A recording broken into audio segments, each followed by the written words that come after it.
కేంద్రం ఇప్పటివరకు భద్రాచలంలో చేపట్టిన అభివృద్ధి పనులన్నీ నత్తనడకనే సాగుతున్నాయన్న విమర్శలు వినిపిస్తూనే ఉన్నాయి. మరికొన్ని పనులు ప్రతిపాదనలకే పరిమితమవుతున్నాయి.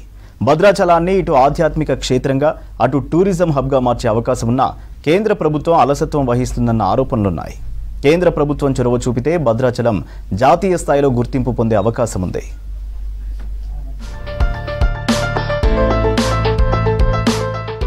భద్రాచలం అభివృద్ధి కోసం బీఆర్ఎస్ ప్రభుత్వం కానీ కేంద్ర ప్రభుత్వం కానీ అమలు కాని హామీలు తప్ప ఇప్పటి వరకు చేసిందేమీ లేదంటున్నారు స్థానికులు.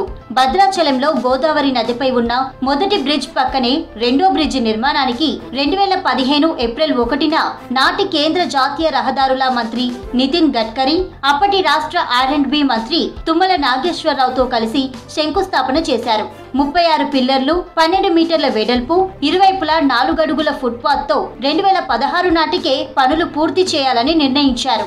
గడువులోగా పనులు పూర్తి కాకపోవడంతో 2019 వరకు, ఆ తర్వాత 2021 వరకు పొడిగించిన పనులు నత్తనడకన సాగాయి. ఇలా పలుమార్లు గడువు పొడిగిస్తూ వచ్చారు.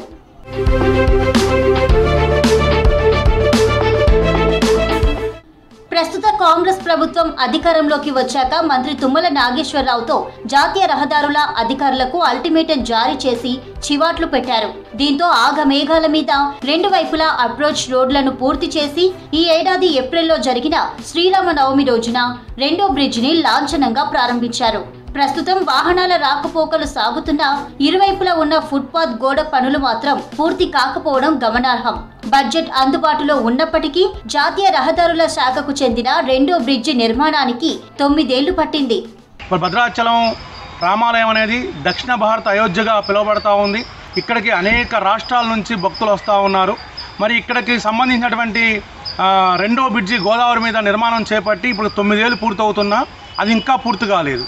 మొన్న శ్రీరామనవమికి అరకొరగా పూర్తి చేసి ఏదో కొన్ని వాహనాలను పంపించే ప్రయత్నం చేశారు, కానీ పూర్తి స్థాయిలో ఇంకా ఆ బ్రిడ్జి పూర్తి కానటువంటి పరిస్థితి కనబడతా ఉంది. కేంద్ర ప్రభుత్వం యొక్క నిర్లక్ష్యాన్ని ఇకనైనా వీడాలి అని ఈ సందర్భంగా మేము కేంద్ర ప్రభుత్వం తీసుకొస్తా ఉన్నాం. కేంద్ర ప్రభుత్వం టూరిజం శాఖల ఆధ్వర్యంలో భద్రాచలం పర్ణశాలలో చేపట్టే ప్రసాద్ పథకం పనులకు రాష్ట్రపతి ద్రౌపది ముర్ము శంకుస్థాపన చేశారు. ఈ పనులు సైతం ఎక్కడ వేసిన గొంగలి అక్కడే అన్న చందంగా మారాయి. ఏడాది అయినా ఇంకా పునాది దశలోనే ఉన్నాయి.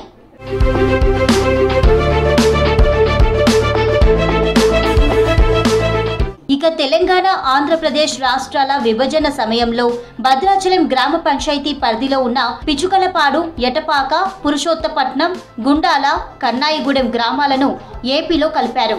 భద్రాచలంలో అంతర్భాగంగా ఉన్న ఆ 5 గ్రామాల విలీనంపై సర్వత్రా విమర్శలొస్తున్నాయి.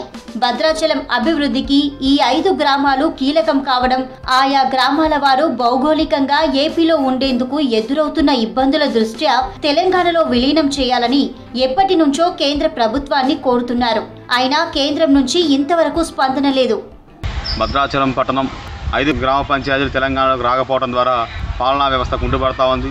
పట్టణ ప్రాంతం భౌగోళికంగా విస్తరణ చెందకపోవడం వల్ల ఈ ప్రాంతంలో అనేక రకమైన ఇబ్బందులు తలెత్తా ఉన్నాయి. కొత్తగా పరిశ్రమలు రావాలన్నా, కళాశాలలు, విద్యాసంస్థలు ఏర్పాటు కావాలన్నా ఈ ప్రాంతం వెనకబడతానని గురవుతా ఉంది. మరి దేశంలో ఉన్నటువంటి ఉత్తరాన ఉన్నటువంటి అయోధ్య మీద ఉన్న ప్రేమ మన మోడీ గారికి భద్రాచలం మీద, దక్షిణంలో మన రాముడి మీద ప్రేమ లేదని ఈ ప్రాంత ప్రజలు అపహాస్యం వ్యక్తం చేస్తూ ఉన్నారు. దేశవ్యాప్తంగా పేరుగాంచిన భద్రాచలానికి రోడ్డు మార్గమే తప్ప రైల్వే సౌకర్యం లేదు. ఈ క్షేత్రానికి 45 కిలోమీటర్ల దూరంలో ఉన్న కొత్తగూడెంలో రైల్వే స్టేషన్ ఉంది. సుదూర ప్రాంతాల నుంచి రైలు ద్వారా రావాలంటే కొత్తగూడెంలో దిగి అక్కడి నుంచి రోడ్డు మార్గంలో చేరుకోవాల్సి ఉంటుంది. గతంలో కొత్తగూడెం, మనుగూరు మధ్యలో కృష్ణసాగర్ గ్రామ సమీపంలోని పాండురంగాపురం రైల్వే స్టేషన్ వద్ద స్టాప్ ఉండేది. అక్కడి నుంచి భద్రాచలం వరకు ప్రత్యేక బస్సులు నడిపేవారు. అయితే దానికి అంతగా ఆదరణ లేకపోవడంతో బస్సులను ఆపేశారు. దీనికి ముందు, ఆ తర్వాత పాండురంగాపురం నుంచి సారపాక వరకు 14 కిలోమీటర్ల మేర రైల్వే లైన్ పొడిగించాలని డిమాండ్ వచ్చింది. దీంతో రైల్వే లైన్ పొడిగింపు కోసం కేంద్రం 47.50 కోట్ల బడ్జెట్ను ఎప్పుడో కేటాయించినా నేటికి విడుదల చేయలేదు. భద్రాచలానికి నేరుగా రైల్వే లైన్ వేసే అవకాశం ఉన్నా కేంద్ర ప్రభుత్వం దశాబ్దాలుగా నిర్లక్ష్యం వహిస్తోందని భక్తులు ఆవేదన చెందుతున్నారు. ఇక మల్కన్గిరి నుంచి భద్రాచలం వరకు ప్రతిపాదించిన రైల్వే లైన్ సైతం ప్రస్తుతానికి ఒడిశాలోనే ఆగిపోయింది.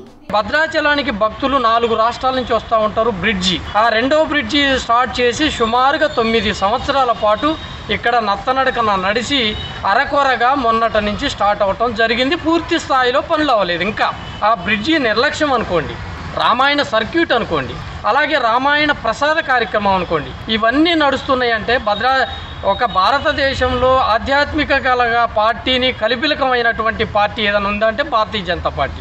ఆ పార్టీయే వివక్ష చూపినట్టుగా కనిపిస్తుంది ఒక భక్తులుగా మాకు. ఇక భద్రాచలం సమస్యలను పట్టించుకోవడం, అభివృద్ధి పనులు చేపట్టడంలో కేంద్ర ప్రభుత్వం ఇప్పటికైనా అలసత్వం వీడాలని స్థానికులు కోరుతున్నారు.